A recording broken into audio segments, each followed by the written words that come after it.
நல்லா கலக்கிட்டு ஒரு அரை மணி நேரம் வெயிட் பண்ணலாம். அதுக்குள்ளேயே மசாலாலாம் நல்லா ஊறிடும்.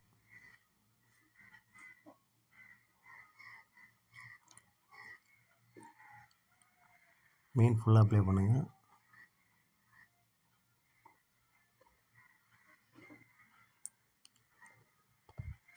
இப்போ மீன் ஃபுல்லாக அப்ளை பண்ணிச்சு.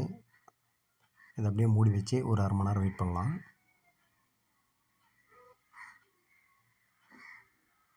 அரை மணி நேரம் கழித்து மீன் வறுத்தது பாருங்கள், நல்லா வறுபட்டுருக்கு. மசாலாவும் அதில் ஒட்டியிருக்கு. நான் சாப்பிட்டு பார்த்தேன், டேஸ்ட்டு சூப்பராக இருக்குது. லைக் பண்ணுங்கள், ஷேர் பண்ணுங்கள், சப்ஸ்கிரைப் பண்ணுங்கள். இதை வீட்டில் ட்ரை பண்ணி பாருங்கள், நல்ல டேஸ்ட்டாக இருக்கும்.